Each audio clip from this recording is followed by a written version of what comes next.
Today we're breaking down the big question: how much does it cost to start an assisted living facility? Hey friend, I'm Brandon Gustafson. I help first-time assisted living entrepreneurs launch profitable, purpose-driven businesses in 12 months, creating prosperity, purpose, and peace in their lives. And make sure you get over to assistedlivinginvesting.net so you can see how I can help you out a little bit. And stick around until the end of the video. I have a special invitation to help you get started on your assisted living journey.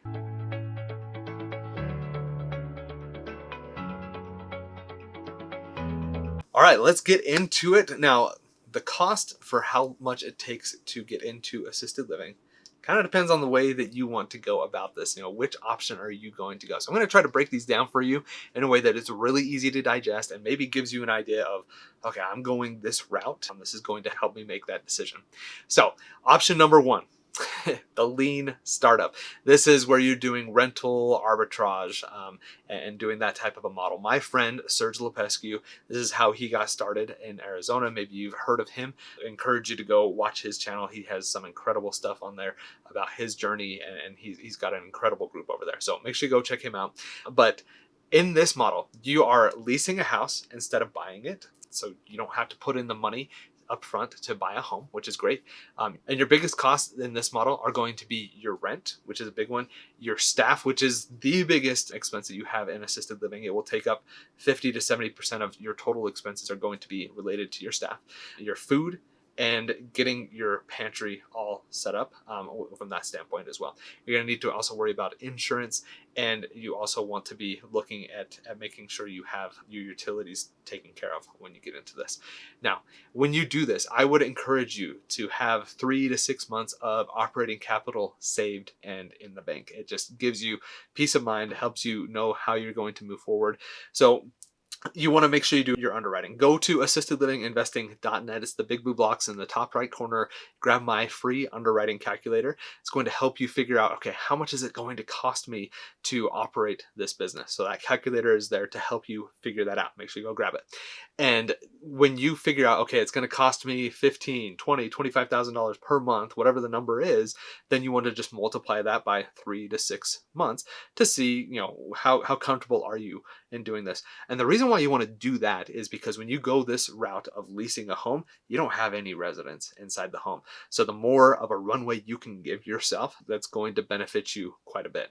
So that's really your startup cost. Maybe there's going to be some upfront, renovations and things that go on in the home. Maybe you can convince the landlord to do those for you. Just kind of depends. But ultimately, your upfront costs are going to be more associated to the amount of money that you need to give yourself a runway with the way that you're going to get operating capital. I would say typically you're going to need $50,000 to $80,000 is what I would suggest you get. Now, you could get this through a loan. You could get a small business loan. Doesn't need an SBA loan. But with the SBA, there's actually what's called an SBA Express loan. These are up to, I want to say 200,000, but it could be a little bit off. But it's a chunk of money that you can use that is kind of without assets, maybe a higher interest loan, but they do go a little bit faster. It's a little bit easier to get. So that could be an option that you go through, or you could just go to your local bank and credit union and see what other small business type of loans they have available. Make sure you have a business plan so you can run through that and get that to them. I actually have a free resource for you there as well. Go to assistedlivinginvesting.net/BP checklist to get your free business plan checklist. We'll have links down below for you on that. So make sure you go and grab those tools. It's going to help make this work for you. Now, the positives of going this route when you're renting something, going this rental arbitrage route, is it's going to be cheaper and probably faster for you to get in and test it out and make sure it's working for you before you just dive all the way in and get started. So that's something that you should take into consideration. Why you might not want to do this model is you don't own the real estate. And there's a huge benefit to being able to own the real estate and to sell that at some point. There's tax benefits that can come from owning the real estate. It just gives you a little bit more flexibility. Maybe you need to tap into the equity at some point along the path. So there's a lot of benefits in doing that. But if you don't have the money and you can't get into this because you don't have the money for a down payment on a home, then renting can be a really, really great route for you to go to get started. Option number 2 is going to be buying an existing facility. And I would suggest doing this with an SBA loan. I think it's one of the best ways to get into assisted living. So in this situation, you're going to purchase a facility that's already operating. It's already licensed. It has residents in it. Hopefully. Sometimes they don't. Sometimes it's somebody just licensed it and now they're selling it or even leasing it. I've seen that before. But what you're trying to do in this situation is you want something that is operating that's going to be profitable. Your pathway to profitability is reduced so much. It just becomes so much easier to become profitable when you buy something that's already existing, already has systems in place.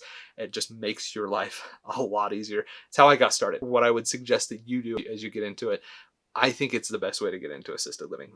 I really do. It can be hard to find properties, but I think it's the best way to get into assisted living.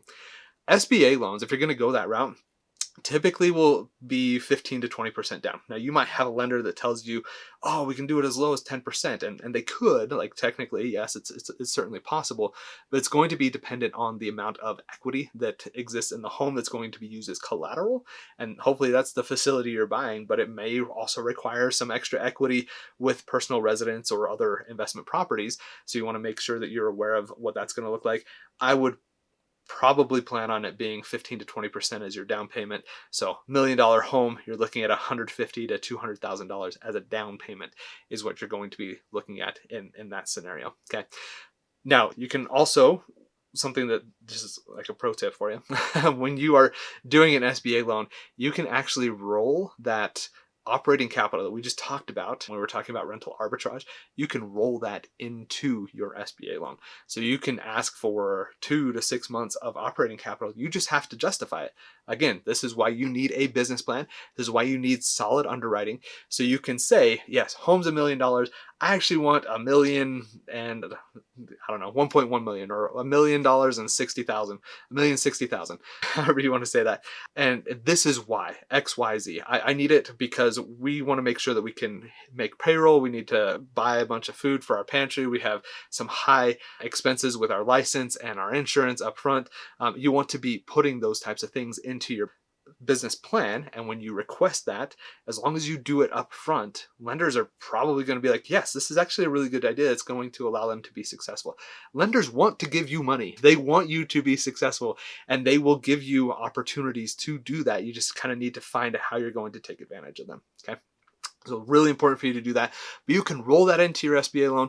That $60,000 that you are going to need for you to have operating capital that we just talked about in rental arbitrage, you can just get that in a loan. So yeah, maybe you need to do a $200,000 down payment, but you don't have to have an additional $60,000 for operating capital because you just asked for it in your loan. And so it's going to make it a whole lot easier for you. That's one of the pro tips that I learned as I went through this process. First facility we bought, I did not do this.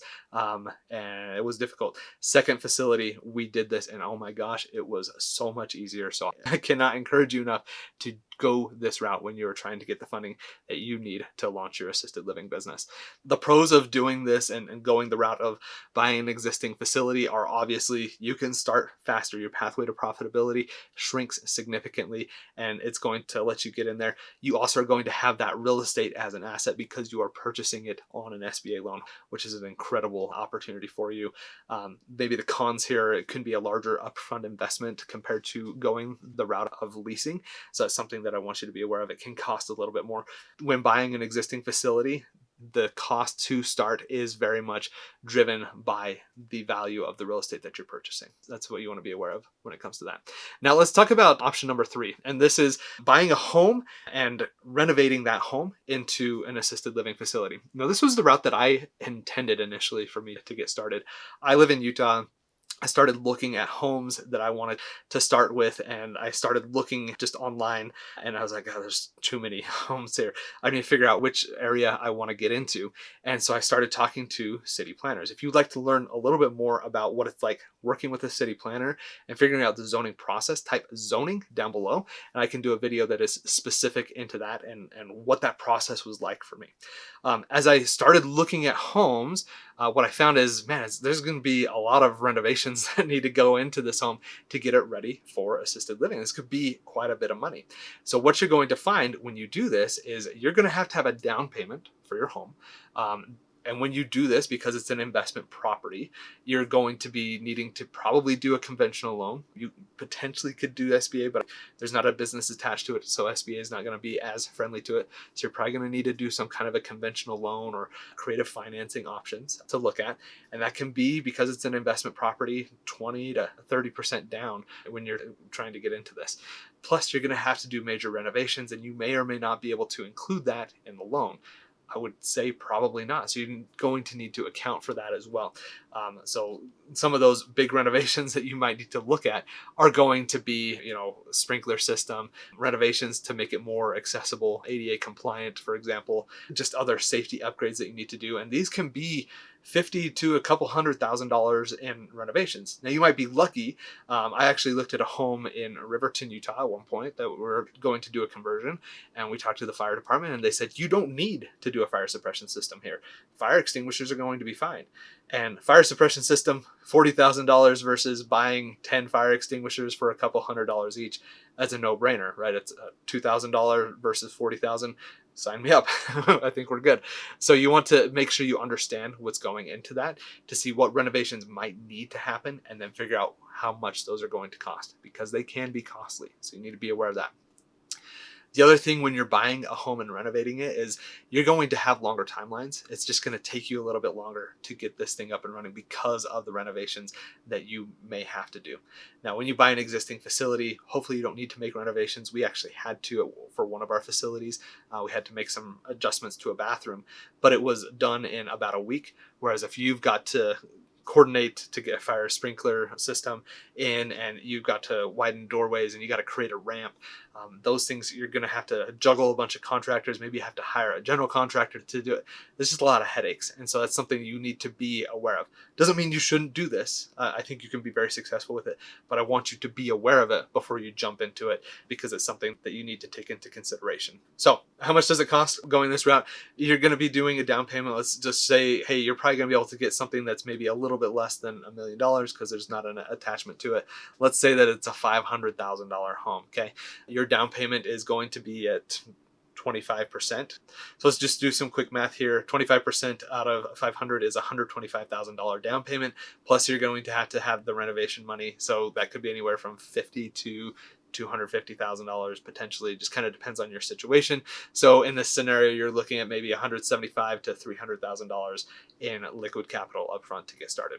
Now the pros here with going this route is you can customize this. You're going to have to pay for it through renovations, but you can customize the property to get it a little bit more how you want it to be. You get to create the culture from the beginning, which is really great. And it's probably more affordable than new construction because you have the bones of the house there that already exist. You're also going to get the real estate, which is great.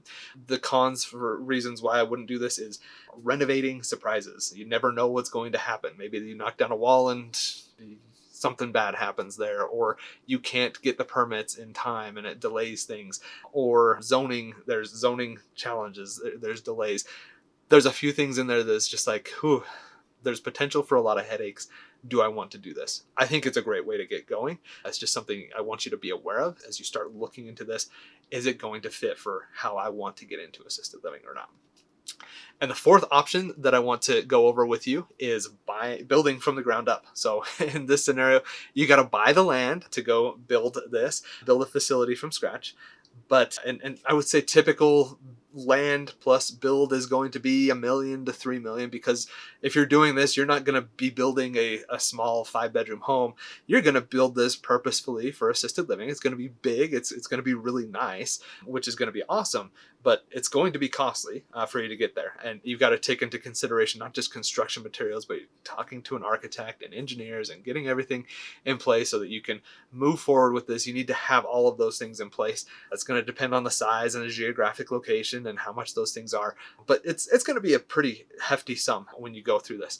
It's also, so I mentioned you're going to need our architectural plans. You're going to have to get zoning approval as you go through it when you're building something new, something you need to make sure you have in place.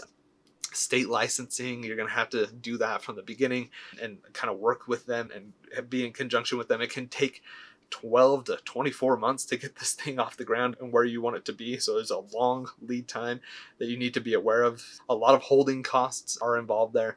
It can be stressful. It can have a long timeline, but if you do it right, the reason you want to do this is you have it exactly how you want it. It is custom built. It is perfect for assisted living. People love it. It's great. It's a modern design. It's a long-term asset. It's going to be great. There's a lot of upfront time that it takes to get there. And the way that you're going to get into this is probably, it's going to be expensive. You're going to maybe need to do a construction loan. SBA, you can actually do SBA. I was talking with somebody about this a little bit ago, and he actually was pre-approved for $4 million with an SBA loan to build something from the ground up. So you can do this going that route. But you are probably, because it's just a higher amount that's going to cost you to get into this, your liquid capital that you need access to is going to be pretty high. So if we're doing a $2 million project and you need 20% down, that's $400,000, right? So it's just going to be a little bit more, and there's a lot that goes into it. So you just got to be aware of that. But like I mentioned, you can get this exactly how you want it. And for some people, it is worth the time and worth the money to get something that is specific to assisted living. Now, the reason why you would not want to go this route is it takes a long time. It's the highest cost to get into, it's the longest timeline, and it is probably the highest risk before revenue. By that, I mean, you've got a lot of holding costs. It could take you a while to be generating enough income for you to feel comfortable that, cool, I'm going to be profitable. You might have to wait a year or two before you get to that point where you open the doors and then you start bringing in residents. So you have to just kind of be careful with that. If you're okay with those holding costs and you're really excited about this, then maybe it's the right way for you to get into it. If you have the money up front for you to get into it, it can also be a really great opportunity for you to go. So now, what I do want you to know when it comes to launching an assisted living business, this is just absolutely key for you to know as you are getting started in this business. There are operating expenses, no matter where you're looking through this, that you need to be aware of. If you'd like to have a deep dive into these, type in WIFed down below. These are the expenses that you are married to. So I call them the WIFed expenses. I'm going to run through them really quick here. You have your wages, you have your insurance, you have your food, you have your energy or your utilities, and you have your debt service. Those 5 expenses are going to make up 80 to 90% of your operating expenses. And you need to make sure that your potential for income is going to cover those expenses. That's why I encourage you to go grab the underwriting calculator at assistedlivinginvesting.net so you can just try to figure out, is this going to be profitable or not? And then if it is, then great. But if you're not going to be profitable on whichever of these options that you think you want to go with, you're not going to have the income because you can't charge high enough prices because it's not nice enough, or you don't have enough residents coming into the home because it's just too small, and you can't cover those expenses. You're not going to make money. So you need to make sure that you are aware of what those are going to look like. Plus, this is how you figure out what those 2 to 3 months of expenses are. You figure out the WIFed expenses, and then you just multiply that by 2, 3, 6, however many months you want. That's how you're going to figure out what that's going to look like for you. Okay, make sure you go grab that, assistedlivinginvesting.net. It's going to help you out a ton as you get into it. So there you go. Went through the 4 different options. Leasing, from the beginning, I would say you can get into it for $50,000 to $80,000, and some of that you might be able to secure with a loan, and then it might even be less than that. So it's a really good option for you to get into. You could buy something that's existing, either a home and renovating it, or buying an existing facility, and you're probably looking at somewhere closer to like $300,000, or you could go the big route and go and build something on your own, and then you're looking at $400,000 to $3 million, just kind of depending on the scale of what you want to get into. It just depends on your resources, your risk tolerance, and your long-term vision. Where do you want this to go? And once you figure out what those things are, it's going to help you out a ton. Now, I mentioned at the start of the video that I had a special offer for you, and it's actually a roadmap challenge. And in that roadmap challenge, we actually go through this process and I help you figure out which of these is going to be best for you. I have like a little mini quiz that you can do inside the challenge. It's going to give you some guidance on which of these options is going to be best for you. So if you're struggling, trying to figure this out, go to the challenge. If you go to roadmapchallenge.com, you can find out when our our next one is coming up. It's coming up soon. I would love to have you in there. So make sure you go check that out, roadmapchallenge.com. It is a 5-day live challenge experience. We're doing the work. It is not a webinar or a sales pitch or anything like that. It is work, and we do it together. So make sure you go check it out, roadmapchallenge.com. Would love to see you there. If you like this video and you found it helpful, make sure you like the video, subscribe, and ring the bell as well so you get notified every time we put out content like this. I go live on Tuesdays. We put out content on Thursdays. I love helping and coaching people like you on their path to launching their assisted living business. Make sure you go check out the Profitable Assisted Living Investing book at the ALI book as well. It's a book that goes through my 5 faves process, the focus framework of how to launch an assisted living business. Go grab that. It will help you out as you're trying to launch your assisted living business and help you be successful. Curious about assisted living? At Assisted Living Investing, I help first-time assisted living entrepreneurs launch profitable, purpose-driven businesses in 12 months, creating prosperity, purpose, and peace in their lives. And remember, it doesn't take a lot, just a little bit. Just keep going step by step by step. And I promise you, if you do and you are consistent and persistent, you're going to be successful. Thanks for watching and have a great day.